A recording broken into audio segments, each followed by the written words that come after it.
Bismillahirrahmanirrahim. Assalamualaikum warahmatullahi wabarakatuh. Alhamdulillah wassalam.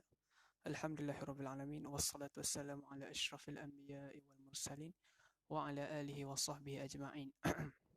Syukur kita kepada Allah Subhanahu wa taala kerana kita masih dapat join dalam kelas mengaji online secara percuma. Secara anda boleh baring, secara anda boleh duduk lepak dekat dapur pun boleh, dekat dalam bilik seorang-seorang pun boleh. Kita tak perlu nak membazir masa tekan minyak, tak perlu nak bayar yuran masuk kelas mengaji kan. Kita belajar online je, mudah. Waktu PKP ni kita elok duduk rumah sebab yelah kita tak boleh keluar. Kita tengok kat Selangor pun dah mula PKPB dah kan. Kita takut sebenarnya. Jadi apa-apa pun kita guna apa yang zaman sekarang kita dah ada. Zaman makin maju, makin lama makin maju. Jadi kita ikut je era sekarang.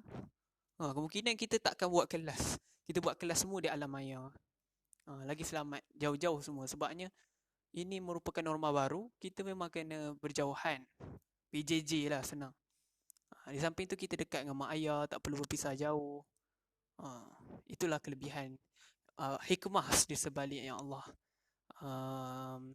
berikan kepada kita. Jangan kita anggap yang COVID ni menyusahkan. Okey, baik. Jom kita masuk di dalam surah yang seterusnya. Okey, sebelum tu semalam saya masih belum habiskan surah Al-Ikhlas. Sebab semalam saya cadang nak habiskan 3 kul. Tetapi tak sempat sebab ada semalam kan saya buat lewat sikit selepas Isyak. Jadi pada waktu itu memang kosong kawasan masjid. Memang saya seorang dalam pejabat. Jadi semalam saya ceritakan tentang, siapa yang tengok live saya semalam, menceritakan tentang surah An-Nas dan surah Al-Falaq. Tentang sebab surah Al-Falaq dan surah An-Nas ni jin takut. Jin dia berapi ataupun terbakar dengar surah Al-Falaq dan An-Nas ni. Jadi waktu saya cerita tentang min syarril waswasil khannas, saya cerita tentang jin khannas ni bahaya. Dia suka masuk dalam badan manusia dan suka menghasut. Jadi saya sebabkan saya seorang je kat sini, jadi memang saya rasa macam ada benda lah. Kemudian saya masuk surah Al-Falaq. Surah Al-Falaq lagi lah. Surah Al-Falaq ni pun masuk waktu subuh. Yang tengok live saya semalam tahulah maksudnya surah Al-Falaq ni kita nak menangkis penyakit-penyakit halus. Surah Al-Falaq ni diturunkan khas untuk orang yang mempunyai penyakit seperti santau, sihir semua. Elok baca 3 kul. Kerana surah Al-Falaq ni diturunkan khas untuk Nabi, yang mana Nabi kena disihir oleh para wanita musyrikin. Jadi Al-Falaq ini menghentam penyihir ataupun jin kafir yang mengacau Nabi tu. Jadi pada waktu saya menceritakan tentang surah Al-Falaq dengan surah An-Nas ni, banyak gangguan. Jadi itu yang saya tak dapat habiskan sampai surah Al-Ikhlas. Jadi insyaAllah hari ni kita masuk sedikit surah Al-Ikhlas. Kita cerita sedikit demi sedikit. Okay, sebelum tu kita bermusyafahah dahulu surah Al-Fatihah. Apa-apa pun kita nak start majlis ilmu mesti bermula dengan surah, iaitu surah Al-Fatihah. Mari kita baca sama-sama. A'udzu billahi minasyaitonir rajim. Bismillahirrahmanirrahim. Alhamdulillahi rabbil alamin. Ar-Rahmanir Rahim. Maliki yaumiddin. Iyyaka na'budu wa iyyaka nasta'in. اهدنا الصراط المستقيم صراط الذين أنعمت عليهم غير المغضوب عليهم ولا الضالين.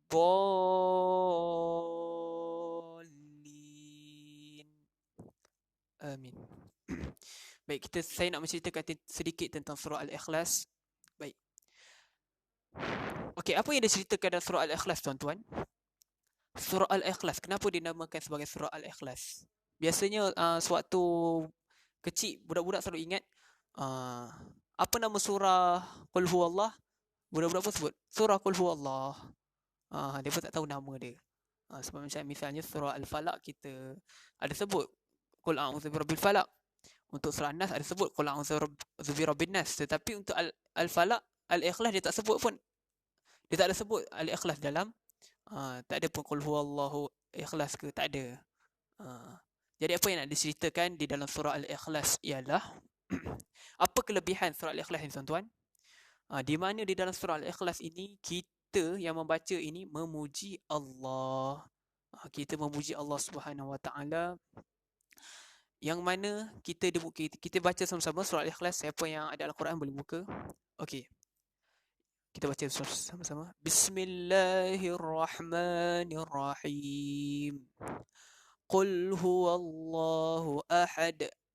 Okey. Qul, apa maksud qul? Katakanlah. Siapa? Nabi katakan Nabi Muhammad sallallahu alaihi wasallam. Nabi kata kat Nabi Muhammad bukan sekadar kata kat dia kata dekat seluruh umat Nabi Muhammad. Bukan merujuk pada dia saja. Jangan kita sangka oh Allah arahkan Nabi je, Allah tak arahkan kami. Tak. Allah arahkan semua umat. Jadi kalau Allah arah Nabi Musa, Allah mengarah Nabi Bani Israel. Merujuk pada umat tersebut. Baik.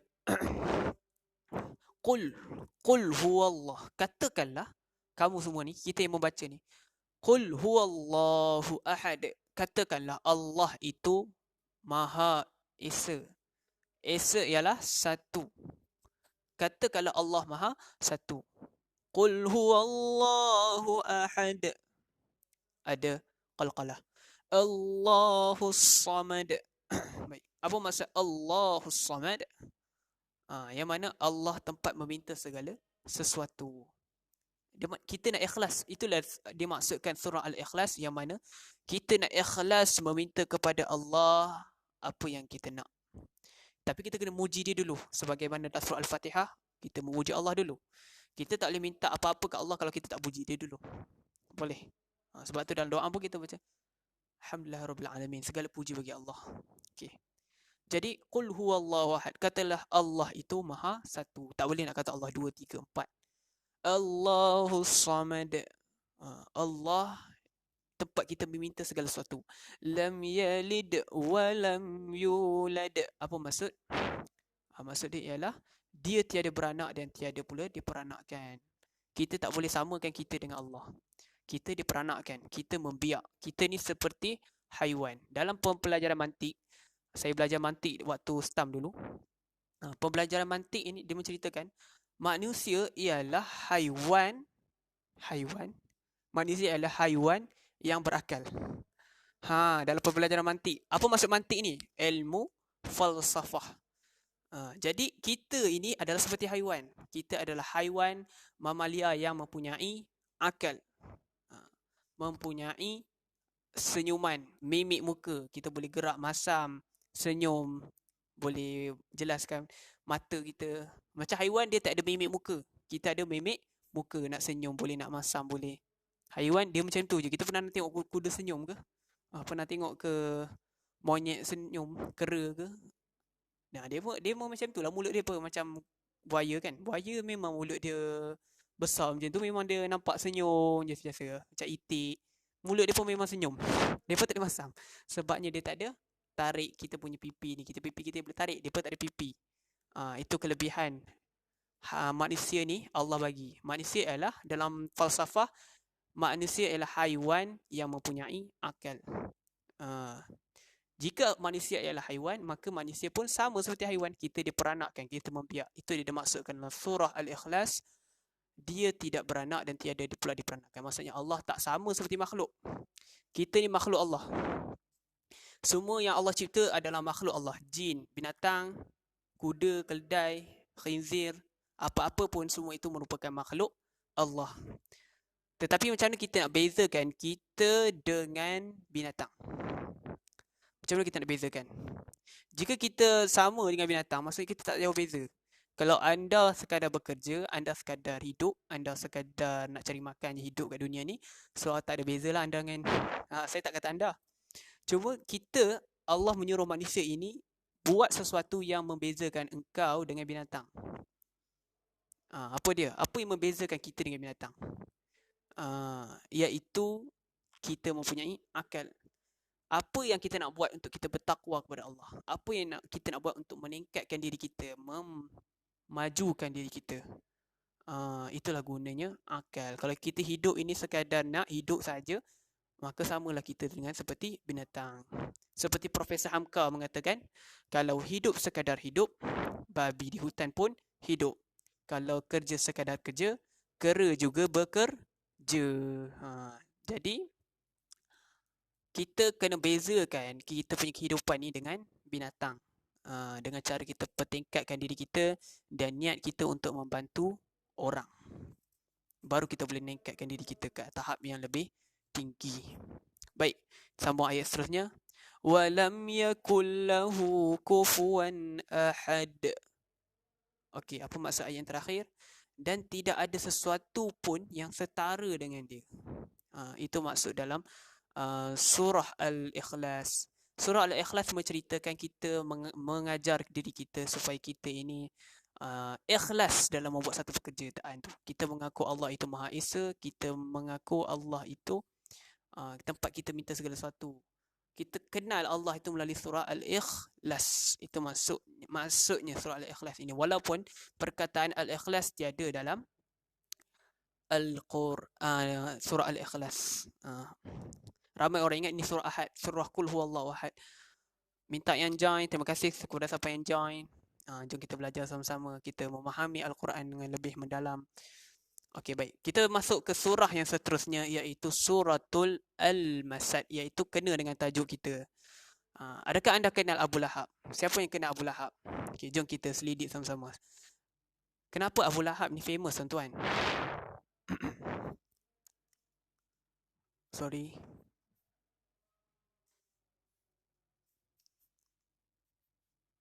Terima kasih kepada yang like. Baik, mari kita ceritakan sedikit tentang Al-Masad ni. Al-Masad ini ialah, tuan-tuan, kalau tuan-tuan tahu, dia menceritakan, diturunkan khas untuk siapa, tuan-tuan? Untuk Abu Lahab. Mari kita baca-baca sama-sama. A'udzu billahi minasyaitonir rajim. Bismillahirrahmanirrahim. Tabbat yada abi lahabin wa tabb. Ma aghna anhu maluhu wa ma kasab. سيصلى نارا ذات لهب وامرأته حمالة الحطب في جيدها حبل من مسد. Okey, sebelum kita cerita lebih lanjut tentang surah Al-Masad, mari kita selidik tajwid dulu. Apa gunanya kita faham kalau kita tak selidik tajwid? Terima kasih kepada yang join, minta kita sebarkan kepada ramai orang untuk kita faham cerita-cerita dalam surah-surah Juz Amma ni. Best sebenarnya. Banyak cerita-cerita best kat sini. Jom kita share. Kita sebarkan ilmu lebih banyak. Kita bantu lebih ramai orang. Seronok kita bantu ramai orang. Okey, baik. Tabbat yada. Okey, saya dah jelaskan. Ini hukum. Jika alif mat bertemu hamzah. Apa hukum? Hukum dia ialah mad jaiz munfasil. Mad jaiz munfasil. Abi lahabin wa tabb. Lahabin. Saya dah cakap, Al-Quran ini sangat mudah nak tahu. Jika warna merah, hukum dia idgham. Idgham bi ma'al gunnah. Merah idgham, memasukkan yang mana nun mati ni masuk dalam waw. Lahabin wa tabb. Kan saya dah cakap kalau bunyi berdetak macam ni ialah qala. Macam bunyi qul huwallahu ahad, ahad. Bunyi berdetak tu. Bunyi berdetak. Tapi berdetak ahad tak sekuat ba yang ni. Ini lebih kuat. Watab. Bunyi tu lebih kuat daripada ahad. Jadi ini merupakan qalqalah kubra. Qalqalah ada 3. Surah saya lupa yang tengah-tengah, minta maaf nanti saya selidik balik. Dan yang paling tinggi sekali kubra ini, jika dia ada tanda syaddah dan diwaqafkan, ini merupakan qalqalah kubra. Okey, ini sama je hukum seperti yada. Ini dengan ni sama. Tengok huruf mat panjang bertemu hamzah. Ini merupakan apa tadi saya sebut, mat jaiz munfasil. Anhu. Okey, nun mati. Jika nun mati tak payah fikir panjang, merupakan izhar. Dia tak ada diwarnakan. Izhar kita buat hitam saja. Anhu maluhu wa ma kasab. Okey, ini apa hukum ni yang kecil ni? Ini jika dia tak ada panjang, kan? Waw kecil ni, yang kecil comel ni, anak waw ni mak dia. Okey, jika dia tak ada panjang, maka dia merupakan hukum mat silah qasirah. Jika dia ada panjang, mat silah tawilah. Tuan-tuan ingat macam tu je, mudah je. Kalau nampak anak waw, anak alif, anak ya, kan? Nampak bertemu dengan huruf lain, itu merupakan mat silah qasirah. Jika ada panjang, mat silah tawilah. Itu mudah saja. Wa ma kasab. Ini hukum qalqalah pertengahan. Qalqalah pertengahan ya, bukan surah. Okey, sayasla naran zata lahab. Okey. Sini ada hukum tajwid? Tak ada. Di sini ada hukum tajwid, iaitu ikhfa. Kenapa saya sebut ikhfa? Ustaz tadi ini idgham. Yalah, tengoklah warna dia. Warna dia merah. Warna merah ialah idgham. Warna hijau ikhfa. Lahab. Lahab ya, jadi ini pun merupakan qalqalah. Sambung. Wa mra'atuhu. Okey, kita jumpa lagi waw kecil comel ni.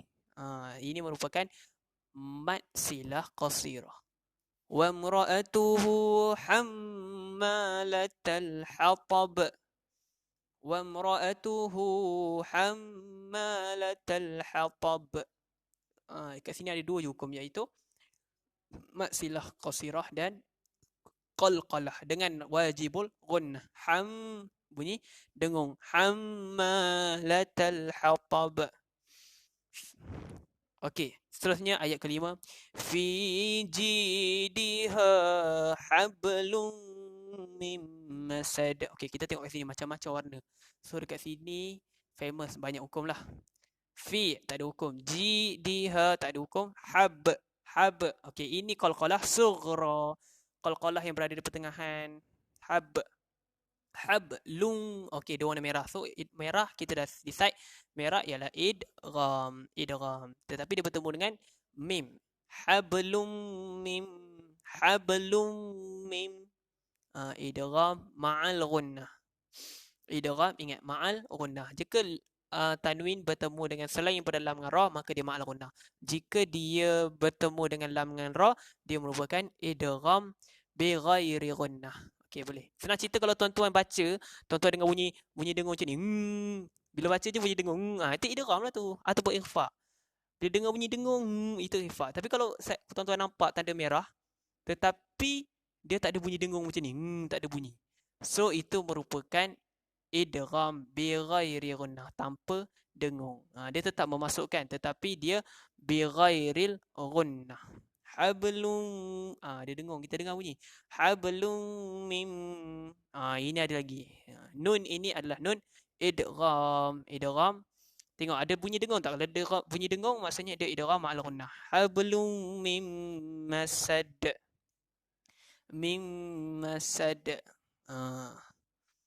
Idgham ma'al gunnah. Masad. Ini merupakan qalqalah pertengahan.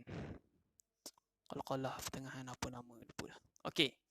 Kita tengok kenapa ada mim kecil. Saya dah ajar dah. Mim kecil ni merupakan iqlab. Okey, Ustaz. Iqlab tanwin bertemu ba. Mana ba-nya Ustaz? Tak ada ba pun.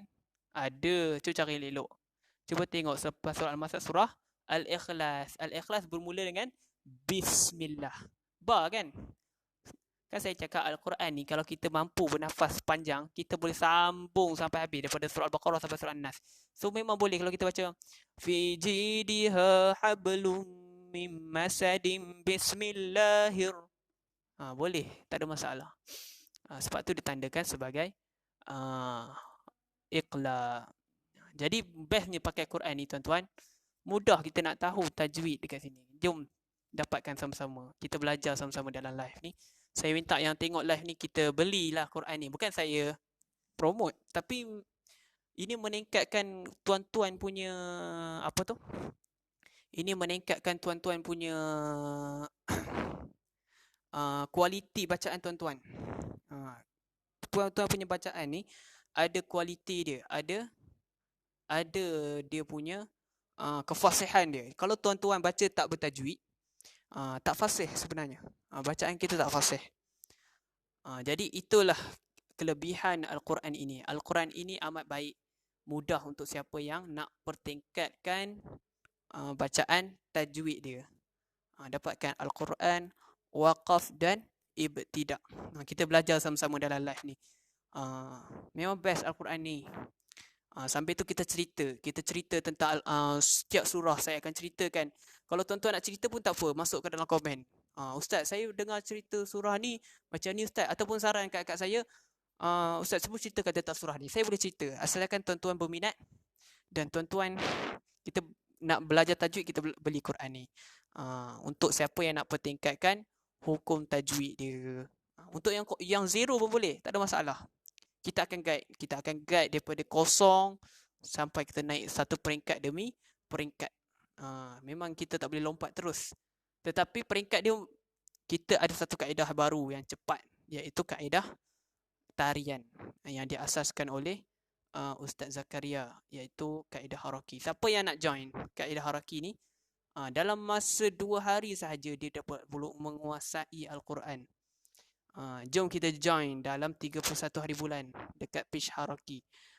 Siapa nak join, nak pertingkatkan bacaan dia dalam masa 2 hari. Siapa yang zero Al-Quran boleh join. Anda boleh baca daripada ba, ta. Tak boleh baca merangkap bismillah. Lepas tuan join haraki pada 31 hari bulan ni, dalam masa 2 hari saja tuan-tuan dah boleh perfect bacaan tuan-tuan. Dengan menggunakan kaedah tarian. Sebab manusia ni dia suka tarian. Dia suka benda-benda yang menyeronokkan. Sebab kita bersembang, ada tak orang yang bersembang yang tangan dia tegak je belakang, tak ada bergerak? Tak ada. Kita bersembang, kita bergerak-gerak. Jadi kita membaca Al-Quran pun kita guna kaedah macam tu. Itulah guna kaedah haraki. Dia mengajar kita cara membaca Al-Quran dengan mengkonsepkan kehidupan kita. Kita ni suka happy-happy kan. Jadi Al-Quran ni, kita kena sebenarnya baca Al-Quran ni untuk happy-happy. Bukannya kita nak baca Al-Quran ni stres. Patutnya baca Al-Quran ni untuk kita lagi tenang. Boleh. Okey, jom kita selidik tentang surah Al-Masad. Okey, baik tuan-tuan. Siapa Abu Lahab? Siapa Abu Lahab tuan-tuan? Abu Lahab siapa ni?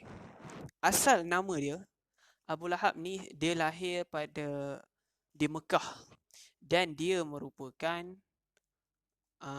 orang Quraisy. Dan merupakan bapa saudara Nabi. Dan dia kawan akrab, karib dengan Abu Jahal. Yang kita kenal. Kita kenal famous nama tu. Abu Jahal ni siapa tuan-tuan? Abu Jahal ni ketua ataupun ketua orang Quraisy, kota Mekah. Dulu dia ketua. Taiko lah macam tu. Jadi surah Al-Masad, mari kita kaji sama-sama. Kenapa surah Al-Masad ini mencela Abu Lahab? Kita tengok sama-sama. Bismillahirrahmanirrahim. Tabbat yada abi lahabin wa tab. Okey, baik. Sebelum saya sambung, minta siapa yang join live saya untuk tekan butang turn on notification di atas. Titik 3 tu boleh tekan on notification untuk setiap kali saya buat live keluar di notification anda. Sebab kita sentiasa akan menceritakan setiap surah. Kalau anda nak tahu setiap surah ni penceritaan, kita akan ajar tajwid dan penceritaan, join live saya setiap hari selepas maghrib. Okey, jom kita sambung.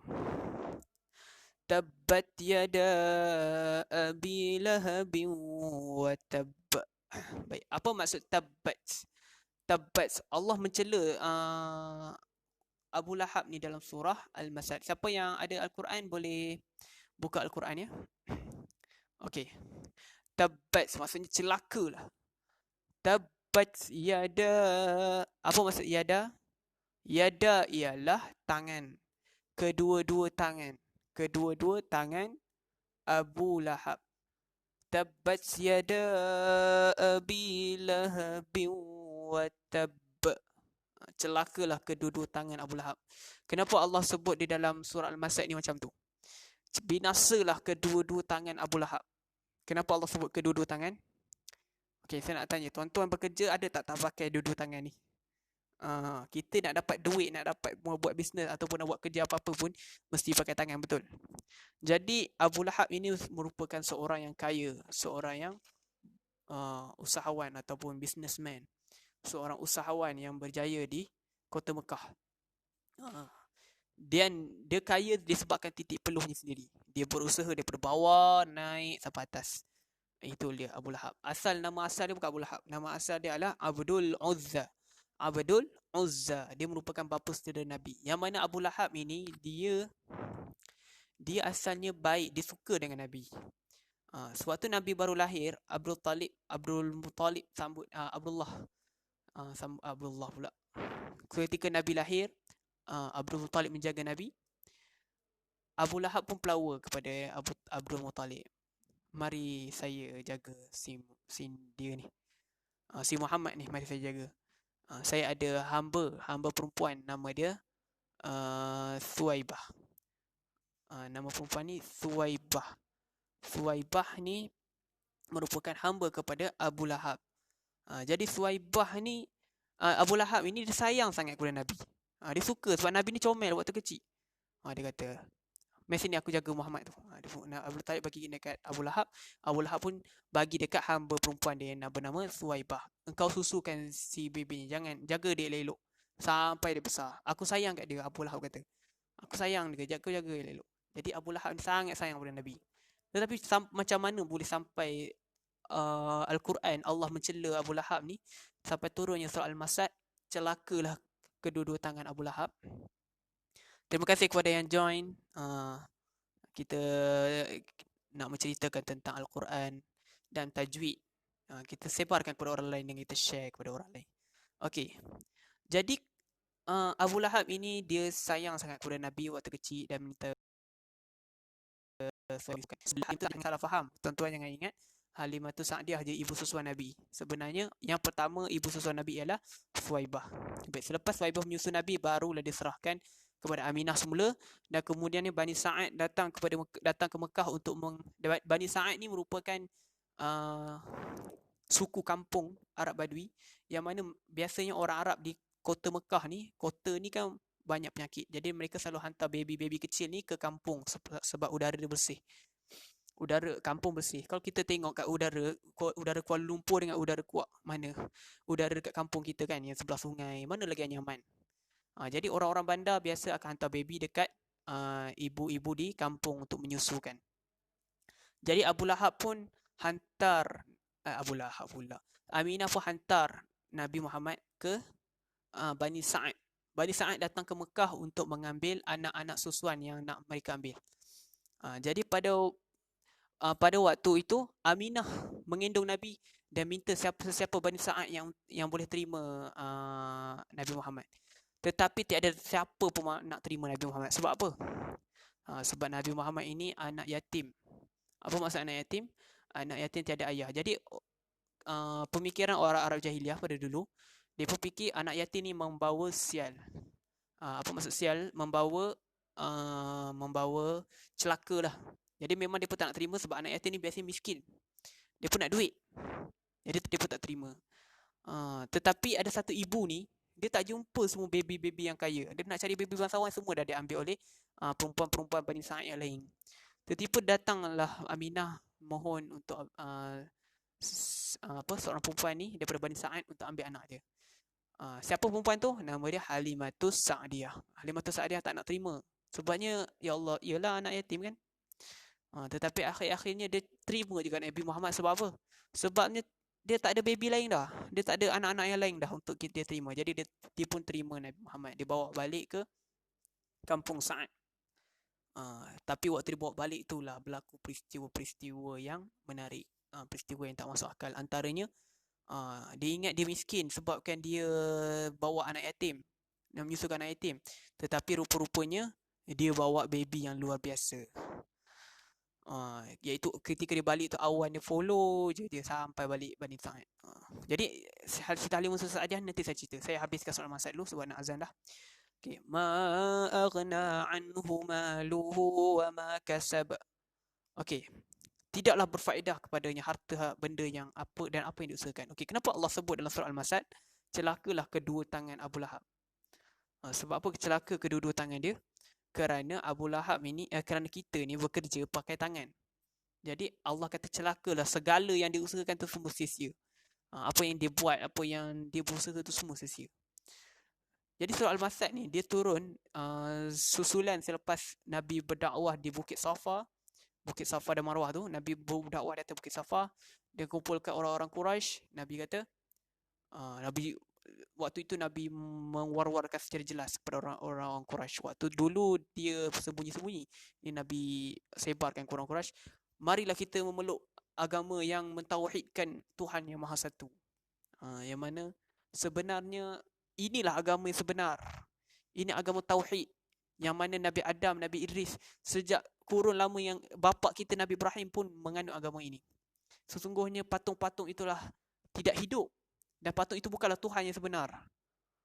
Ketika Nabi bercakap macam tu, bangkitlah seorang lelaki yang buncit, namanya Abdul Uzza. Abdul Uzza kata apa? Celakalah engkau. Celakalah engkau Muhammad. Dah azan dah. Saya sambung sedikit. Celakalah engkau. Engkau penipu. Itu Abu Lahab kata. Abdul Uzza ni nama sebenar Abu Lahab. Celakalah engkau. Jadi Abu Lahab dia terus berdiri dan menentang Nabi pada waktu Nabi tengah berucap. Jadi susulan daripada kejadian itu turunlah surah Al-Masad yang bermaksud pintalan. Allahu Akbar, Allahu Akbar. Jadi kita terus ke ayat seterusnya. Sayasla naran dzata lahab. Okay, apa maksud? Dan dia akan menderita bakaran api neraka yang marak menjulang. Asyhadu an la ilaha illallah. Jadi sayasla naran dzata lahab. Jadi dia akan menderita bakaran api neraka yang marak menjulang.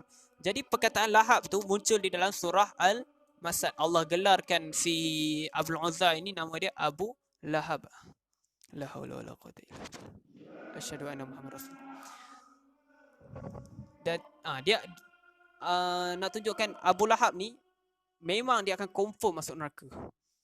Menjulang api neraka tak sabar nak bakar dia. Sebab tu dia gelarkan sebagai bapa api yang bergejolak. Itu bermaksud lahab, api yang bergejolak.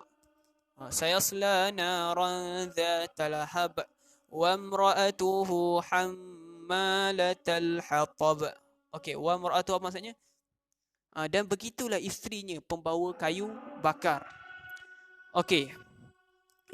Abu Lahab ni dia ada isteri. Isteri dia sama je kepala dengan dia. La haula wala quwwata illa billah. Jadi si isteri dengan Abu Lahab ni, mereka ini sentiasa mencari jalan untuk menjerat Nabi. Dia berdua ni. Mereka ni, isteri dia tukang bawa kayu api. Kayu api bakar daripada, ataupun dia bawa, yang saya dengar cerita, si isteri Abu Lahab ni dia membawa satu najis unta dan ditaburkan di hadapan rumah Nabi. dan dia bawa kayu duri kayu, dan dia taburkan di depan rumah Nabi. Semua yang bahaya-bahaya, busuk-busuk semua ditaburkan depan rumah Nabi. Jahatnya isteri Abu Lahab ni. Yang Abu Lahab pula follow je Nabi pergi mana. Nabi pergi berdakwah kat satu tempat ni, dia kata dia dusta. Nabi pergi satu tempat ni, Abu Lahab follow, dia kata dia dusta. Nabi ke mana Nabi pergi, Abu Lahab follow. Itu kejahatnya Abu Lahab. Allah Akbar, Allah Akbar. Jadi kita terus ke ayat akhir. Fi jidiha hablum mim masad. Maksudnya apa? Di lehernya ada tali dari sabut yang dipintal. Apa maksudnya?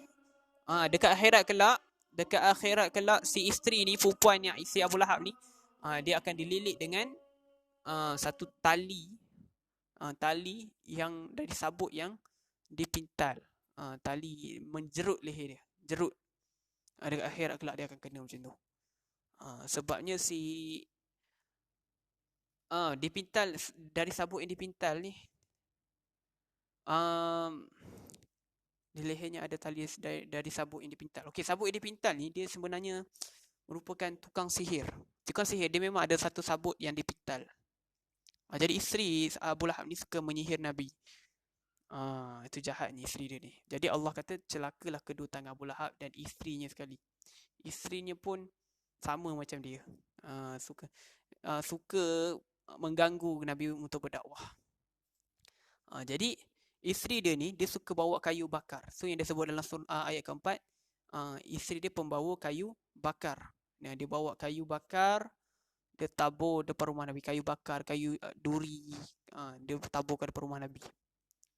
Itu jahatnya isteri dia ni. Saya pernah dengar cerita ketika tabur tu Hamzah datang. Hamzah kata, apa kau buat ni? Isteri kata, aku tabur supaya Muhammad sakit kena pijak duri ni. Apa manfaat kau dapat? Aku dapat, bila dia sakit aku gembira. Hamzah pun keluar pedang. Hamzah kata, kalau kau tak kutip, aku pancung kepala kau. Jadi si isteri dia pun takut dia kutip balik duri-duri tu. Jadi itulah jahatnya si Abu Lahab dan isterinya. Jadi susulan daripada jahatnya mereka ini turunlah surah Al-Masad. Surah Al-Masad ni nama lain dia ialah Suratul Al-Lahab, yang bermaksud surah gejolak api, yang difokuskan kepada Abu Lahab. Abu Lahab ni dia kawan karib dengan Abu Jahal. Jadi mereka dua ni satu geng yang suka mengganggu Nabi dan menghalang Nabi berdakwah. Jadi Abu Lahab ini, itulah ceritanya sehingga turunnya surah Al-Masad. Okey, selesai sudah kita menceritakan surah Al-Masad. InsyaAllah esok kita akan menceritakan tentang surah An-Nasr. An-Nasr, idza jaa nasrullah. Okey, iaitu pertolongan. Dan surah Al-Kafirun dan hari seterusnya. Kita akan menceritakan setiap surah. Bagi siapa yang berminat, join live kita, share kepada ramai orang. Kita nak belajar tajwid berserta penceritaan, supaya bila kita baca Al-Quran ni, kita penuh penghayatan, kita penuh rasa takjub, bukan kita baca sambil lewa. Okey, boleh. Sebab tu kita tengok imam-imam Mekah, imam-imam yang hebat-hebat, mereka semuanya sentiasa kadang-kadang menangis dalam baca Al-Quran, sebab dia pun faham apa yang isi kandungannya dalam Al-Quran ini. Baik, setakat itu sahaja live saya. Tak macam semalam, sebab semalam saya buat lepas isyak, so ada masa yang banyak. Tetapi saya bukan target selepas isyak, saya target selepas maghrib sampai isyak saja. Dan siapa yang berminat untuk mendapatkan Al-Quran ini, dapatkan segera daripada saya. InsyaAllah Al-Quran ini mudah sangat. Kita belajar sama-sama di dalam live kita, tajwid, kita belajar satu-satu penceritaan. Di samping kita tingkatkan kita punya bacaan, mana nak berhenti, waqaf, wasal ataupun nak join kaedah haraki pada 31 hari bulan ni, kita belajar dengan Al-Quran ni memang mudah, memang sesuai, memang dia masuk. Okey, boleh. Terima kasih kepada yang join, yang sentiasa memberikan like, share. Kepada yang terlewat masuk pun, saya minta anda pun kita sebarkan cerita-cerita dan kisah ketauladan serta hukum-hukum yang kita belajar, kita sebarkan supaya tak ada salah kita membaca. Okay, baik, aku qawli hadza wa astaghfirullahal azim li wa lakum. Minta maaf atas terkasar bahasa atau salah silap saya. InsyaAllah saya akan perbaiki. Yang baik datang pada Allah, yang buruk itu datang daripada diri sendiri, walaupun kedua-duanya datang pada Allah juga. Tetapi saya selayaknya perbaikikan diri sendiri. Assalamualaikum warahmatullahi taala wabarakatuh. Terima kasih kepada yang join. InsyaAllah esok kita akan masuk lagi. Minta turn on notification supaya kita sentiasa dapat input daripada pembelajaran kita ni dan share. Terima kasih semua.